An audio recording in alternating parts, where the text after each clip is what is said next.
when we are on vetting of ministers. The vetting of ministers, according to our rules, is indoor, is closed door. Okay? Yes, it's closed door. But if someone comes out and makes wild allegations on you, and you cannot come to clarify, to say, no, we did this because the rules say it is closed door. Okay? Even someone, you know, very, very simple, and you find you're boxed in a corner. You carry a burden. Someone said, I hate Banyarwanda. I don't want Banyarwanda. But I mean, if the rules were saying, bring a document, this is not an issue of opinion. It's not an issue of Tayebwa's opinion. It's an issue of you presenting what you're required to present. And then my hands would be tied. So you are going to have those kinds of challenges. The definition of the house includes those who are attending physically and those who are attending virtually. So what it means, the rest of the rules apply. The rules we use to pick, the rules of debate, the rules on dressing, the rules on discipline, all apply as if you're in the house. Now the challenge we've been getting is you have an MP who is dressed in a t-shirt, and that MP wants to attend the house on Zoom. Then you have another one in a car with the family. They are moving in a car with the family, meaning we are allowing strangers, because only members are supposed to be in the house. Now, if you include your family, you have brought strangers to the house, okay? Then some are on their phone, so it keeps tilting, dancing here and there, and therefore we can't capture you in a stable way. Some are country, they are dressing rallies, or they are in church and there is tuktendereza in the background. So on the hand side, we are capturing tuktendereza and your submission. So it's been a very, very big challenge. I think the Committee on Rules, part of the issues they will have to address is that whoever will be chair of rules, I think we need to define much more. But for now, the rules are very clear. So, honorable colleagues, I would urge you that if you are to participate, please participate as if you're in the house. Be in an enclosed space with stable internet, fully dressed, because we don't allow audio. You must be on video. We must see you. Otherwise, someone might use your Zoom account and start submitting in the house when he's not a member of parliament. So, what we do, the IT department always monitors the various members who are on Zoom and guides us that this one has conformed to the standards and requirements of sitting in parliament. And that's how we pick. And one of the reasons we don't pick many is because people think Zoom, I can be attending a wedding when I'm attending parliament also. So we end up not picking you to submit. But then I must also inform you that it does not extend it to committees, because under definition of our rules, the committee is defined separately from the house. So Zoom is not provided for committee business. It is only provided for house. But then again, colleagues, I would encourage you, please attend, be in the house physically. Be in the house physically. I tell you, a member who is in the house and I'm seeing you have tried 2-3 times to speak, it is easier for me as a presiding officer to pick you than a member who is out. But if you want to participate on Zoom and you have a compelling reason, please inform the presiding officer in advance and say, right, Honorable Speaker, I'm not in town, I'm not able to come to the house, I have a cold, I'm not feeling well, I'm indisposed, but I want to participate in the debate in the house. I will request you to pick me when it reaches on this topic, because it will be on the order paper. I'll find it compelling for me to remind ICT that there is a colleague who wants to participate in the house. Finally, to say that as a leadership of the house, we are waiting to be fully constituted in terms of the commission. And we sit down, we look at these issues. One of the things is our strategic partnership with the media center. because it's a government institution. But also the biggest partnership, honorable colleagues, is with you. For example, I would want to follow every member on Twitter. And I would want every member to also follow me. The same with TikTok, the same with what? Because if we have a member, for example, I have 450,000 followers on Twitter, and you're a new member, if I follow you right away, you will be seen that many people are following you. And then the ministers, their programs and all that. Social media has changed everything. The scrutiny we are being subjected to, honorable colleagues, I wish if this scrutiny was being subjected to the other parliaments whom people are praising. You will never know. We are moving billboards, even in our bedrooms. Even in our bedrooms, people are able to see. These days you forget I saw one person on social media showing her house, and then there was this sponge, which is the local sponge of which we grow in our area. And now, a changu. And now the debate shifted from what she was doing. People started saying, you use this traditional changu. Are you seeing? Like Honorable Chimosho said, you are going to be eating. For example, at any time when I'm going to eat, or even picking food, I don't allow a camera on me. I don't. That's why we have also removed these tables in the 6th parliament, 7th parliament. It used to be decorated with chapati sumbusa. But no one was seeing it because there was no social media. But now, Ugandans who are hungry, when they see you submitting, they are not looking at your submission. They are looking at the food and salivating. And therefore, the debate is going to be on the food on your table. So, that's why we've said, no, put the food in the corner. Put the food in the corner. Put the water in the corner. Let an MP go pick or take a short break, pick something to eat and come back and concentrate. So now, wherever you are, from how you pause, on how you whisper at people, like I told you some time back, the AI of reading lips is even going to be able to read Rukonjo and Ruchiga and Rugba. You talk to someone, that's why you see footballers cover their mouth. And now FIFA has said, if you cover your mouth speaking to someone, we give you a red card. Because they want to read your lips. They want to read your lips. So social media is going to make it very, very hard for you. People are going to make allegations on you. You are going to carry a lot of burden. I can give myself as an example. When we are on vetting of ministers, the vetting of ministers, according to our rules, is indoor, is closed door. Okay? Yes, it's closed door. But if someone comes out and makes wild allegations on you, and you cannot come to clarify, to say, no, we did this because the rule said it's closed door. Okay? Even someone, very, very simple, and you find you're boxed in a corner. You carry a burden. Someone said, I hate Banyarwanda. I don't want Banyarwanda. But I mean, if the rules were saying, bring a document, this is not an issue of opinion.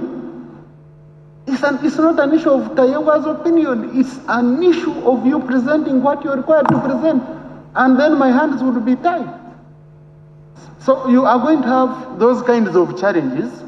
They are going to come very many. You will carry the burden of the whole house. They will accuse you for things. Sometimes you will keep quiet because you know a lot. If you start talking out, you might end up, going way, way beyond. So I request you, honorable colleagues, be cautious. Be cautious. Seek professional advice. We are going to have a very honest discussion as a leadership with the CPA. A very, very honest discussion with the Public Relations Department. And see how best we can help you MPs. I see some of you, I don't have your numbers. And yet I'm supposed to have. When I go on our parliamentary group, I find a person is saved as I love Jesus. That's your profile name. Who tells you I don't love Jesus? Now, how do I start dealing with you when you can't even show your identity? You're a ghost. Even to your colleagues, you can't show your WhatsApp profile for me to know you are Tayebwa Thomas. And because I've gone on, when I have colleagues, I'm trying to save your numbers. All of you. You are many. You don't have an obligation of saving all those numbers. But me as your leader, I want to have your numbers so that when you call, I say, Honorable so and so, I receive over 2,000 calls in a day. I want to be picking every call. So I will need to save your numbers. So I go on our WhatsApp group of Parliament. I see people, I don't know how I can save you. Should I save I love Jesus, Honorable I love Jesus? And then when you call, I say, this is a honorable member. I say, but what's your name, Honorable? And you feel insulted. He doesn't even know us. He doesn't care about us. So public image, we must know that we are now very open. We must disclose. Finally, the Right Honorable Speaker guided much earlier. We are going to be an open parliament, open to scrutiny. I think that's extremely, extremely critical as leadership, that we be open to scrutiny, because in my culture we have a saying that when you're peeling ground nuts for a blind person, you do it while whistling, so that they don't say that no, he chewed your ground nuts. Because if I did it while whistling and someone says, no, you would have gotten 5 sacks, but Tayebwa chewed 2. Would say, but he was whistling. How did he chew when he was whistling? So in short, when you are open, when you do things that make it very open for people to see that you're hiding nothing, these people will not even come to start looking for things. But when you behave as if you're hiding something, people will be suspicious and start making allegations on you. So I hope, honorable colleagues, we shall benefit from this. Aaron, I want to thank you. Swahili, I want to learn it. And I hope we shall be able to arrange sessions for members to be able to learn Swahili. Some of us who don't know it. We need to learn so that we move with the rest of our colleagues in the region. I want to thank you. I hope we are going for lunch. Should break off for lunch, isn't it? And then come back quickly for the physical inactivity. We are seated from your car to plenary and back to your car. High blood pressure and cardiovascular risk, type 2 diabetes, anxiety, depression, and burnout, strained family relationships. I will underline that last one, strained family relationships. You will be present in the home, but you're on social media, being confused by all these WhatsApp groups in the constituency. So you'll not give attention to the family. Next slide. The 5 pillars of legislator wellness. Pillar 1, physical health. Pillar 2, mental wellness. Pillar 3, sleep and rest. Pillar 4, spiritual balance. You have to believe in something, whether it is Allah, God, Buddha, you have to have faith in something. And then, of course, pillar 5 is social and family, your social network and family. So under physical health, we talk about exercise, nutrition, and medical checkups. I do a medical checkup annually, once a year, just like a car needs to go for service. Mental wellness, stress management, emotional intelligence. Sleep and rest, the quality of sleep is non-negotiable. Colleagues, the way God designed us is that sleep is the time when the body does its audit. Like government, you're audited by the Auditor General annually. Even the body, every day, does an audit, usually between 1 o'clock and 4 in the morning. That's when you go to sleep and enzymes are moving, hormones are moving, vitamins are going here and all that, so that you wake up when you're fresh. So it's very important. The spiritual balance, I've talked about it. And of course, family, the importance of family. Let's move on. Pillar 1, physical health, the 30-minute rule. Try and work out in the morning. Pillar 2, eat as you legislate. Pillar 3, hydration, the importance of water. the cells, but also reduces things like high blood pressure. I talked about the annual health checks. Take time. If you can go for a wedding, if you can go for a fundraising, then once a year you can spend 3 hours going for 3 hours in a year going for a health checkup. Heart health, cardiovascular disease is the #1 killer for African men over 40. Know your blood pressure and your fasting sugar. And of course, have a good working relationship with your doctor. You should be able to call your doctor at any time. Let's move on.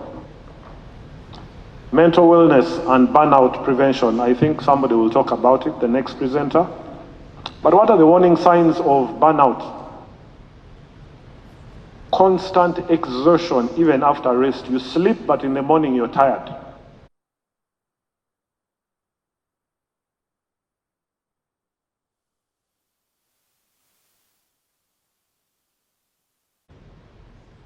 Learn to say no, even when they ask you for money. Learn to say no than giving empty promises and you go into debt. Peer-to-peer support. I find a lot of support in playing football. Professional counseling, and I think, Right Honorable Clerk, we need professional counselors, I think, in Parliament. And then digital detox, move away from social media. I met a professor on one of my foreign travels, her social media account switch off at 9 p.m. Facebook, WhatsApp, 9 p.m. There is an app for that. And then, of course, deep breathing only takes 2 minutes. Let's go on. Pillar 3 is what we call sleep hygiene. Hygiene is not only about sanitation and your body, but what are the best sleep practices. Now, if we go to the right box, sleep and disease connection. Poor sleep raises cortisol, which increases weight gain. Poor sleep causes insulin resistance, which causes diabetes. Poor sleep causes hypertension and then propagates to stroke. Poor sleep causes immune suppression. Poor sleep causes impaired memory and creativity. When you sleep, when you sleep less, you have memory issues. So pillar 4. Next slide. Eating for energy, not fullness. The power of foods for MPs. Those are the foods there on the left: millet and sorghum, mukene, beans, granuts, and all that.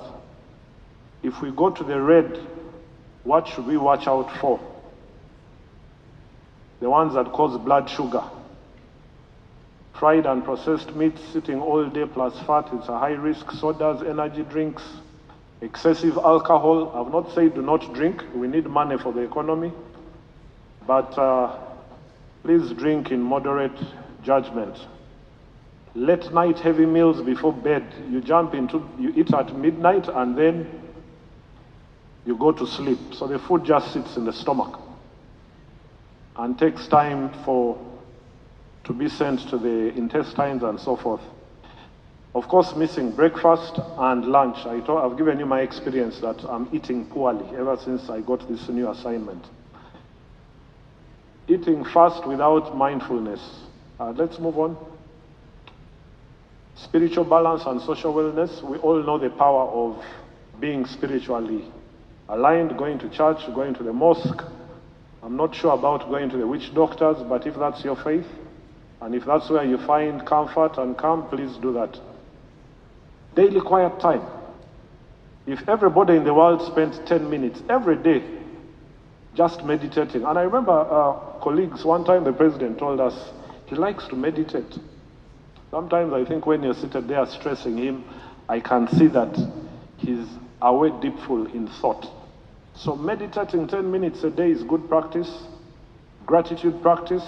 Don't always call God for demands.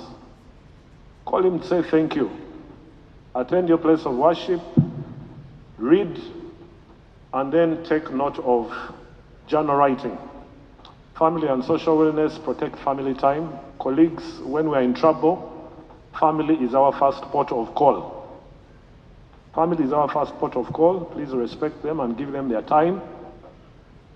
Ever since I became Member of Parliament, I usually drive through the National Park and I've never stopped there. Yet before, I used to stop in Maction Falls. So you get the money, please take time, fly out of the country with family. So that when you lose, they'll say, at least you took us to Dubai. Build your constituency WhatsApp group, but set the office hours. Some of you, what I do, I put those WhatsApp groups that stress. There's a place called archives. They operate in the phone, I don't pay attention to them on the front. Because they stress you for nothing. And then separate your political you from your human you. Next slide. Next slide. Your voices from experience. What is the biggest health challenge you have faced in your parliamentary term? You should take note of that. How did you maintain a boundary between your political life and your family? Some of you, your homes are also part of the constituency. Lifesaver as a legislator. And colleagues, the health habit could be wearing a seatbelt. And I'll explain some of those issues. Can we have the next slide?